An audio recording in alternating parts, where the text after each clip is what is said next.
सरकार का इसको जड़ से उखाड़ करके फेंकने की और पुलिसिया तानाशाही, क्योंकि लॉ एंड ऑर्डर में सरकार पूरी तरह से फेल है। हमारी मायावती जी के 4 बार के शासन में उत्तर प्रदेश में मजाल है कोई इधर से उधर कानून का राज वहाँ चला।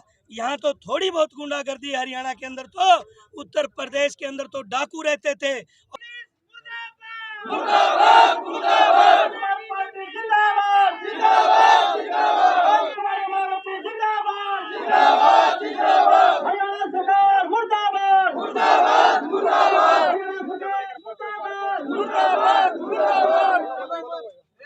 भाई, लोकतंत्र का चौथा स्तंभ पत्रकार बंधुओं, आपका धन्यवाद।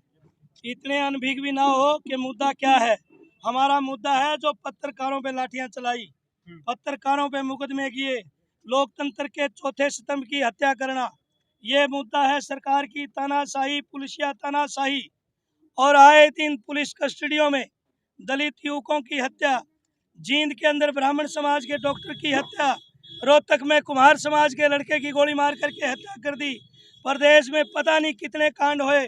और आज बहन मनीषा को आपका नज़दीकी क्षेत्र, वहाँ पे अगर वकील और पत्रकारों ने जब सरकार को चेताना चाहा, सरकार को होश में आने की बात कही, तो उन पत्रकारों पे ही मुकदमे और ऐसी धाराएं लगा दी जैसे वो पाकिस्तान से हाथ मिला के आ गए।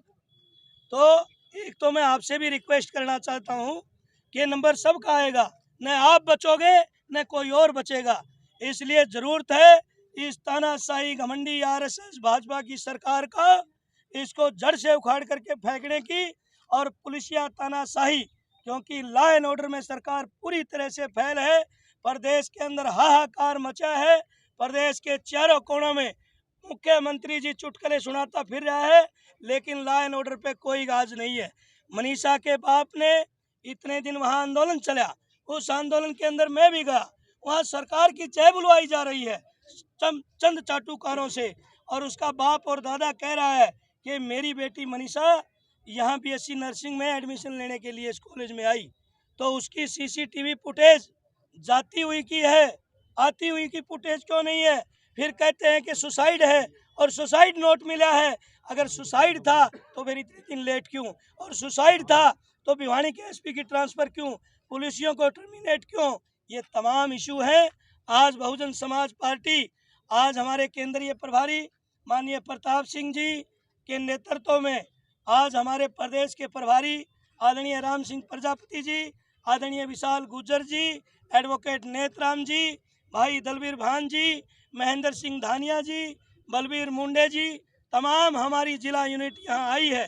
और बहन जी के आदेशानुसार, क्योंकि बहुजन समाज पार्टी इस देश में कानून के में विश्वास रखती है और बाबा साहब को मानने वाली पार्टी है। ये आए दिन ड्रामे करते हैं कि हम हिंदू राष्ट्र बनाएंगे।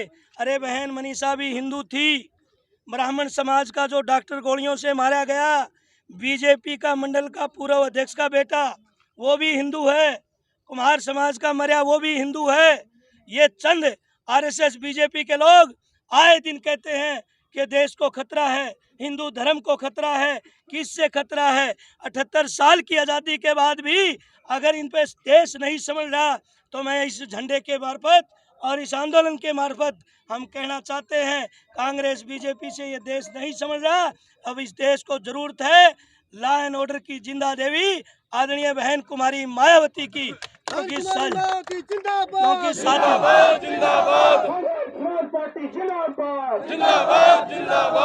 आदरणीय बहन कुमारी मायावती जी के 4 बार के शासन में उत्तर प्रदेश में मजाल है कोई इधर से उधर कानून का राज वहाँ चला। यहाँ तो थोड़ी बहुत गुंडागर्दी, हरियाणा के अंदर तो, उत्तर प्रदेश के अंदर तो डाकू रहते थे, और उन डाकुओं को खुदा लाइन लगाने का काम मेरी नेता आदरणीय बहन कुमारी मायावती जी ने किया। इसलिए हिसार जो हब बना है एट्रोसिटी का, वकीलों के ऊपर लाठियां चलाई गई।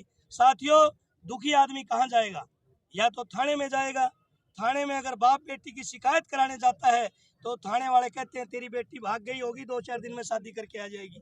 और वकीलों को खड़ा करते हैं अपने हक में, तो वकीलों के ऊपर लाठी चलाई जाती है। इसलिए मैं बीजेपी आरएसएस को चेताने आया हूं कि बहुजन समाज पार्टी अब सड़कों पे उतर चुकी है और बहुजन समाज पार्टी इस देश के संविधान को मानने वाली पार्टी है। साथियों, सदा किसी की हुकूमत नहीं रही, ये बारी सबकी आनी है।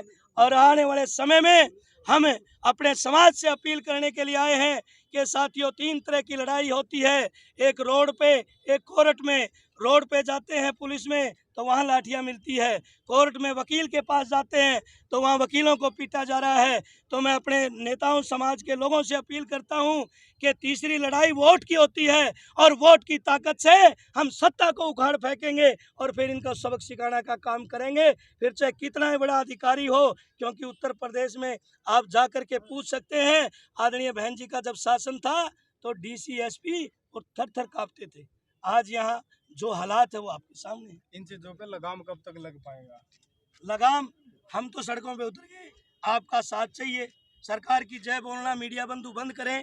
तमाम साथियों से निवेदन है, जो सरकार का निकम्मापन है उसको उजागर करें। हम आपके साथ हैं, आप भी साथ दो। और सरकार की औकात नहीं जनता के सामने, हम सब एक माला के मोती बन करके, आप कांग्रेस को देख चुके, आप बीजेपी को देख चुके, अन्य पार्टियों को देख चुके। एक बार इस नीले झंडे वाली हाथी वाली पार्टी ने देखो, फिर हम बताते हैं क्या होता है कानून का राज। तो यही अपील कर रहे हैं। अभी ज्ञापन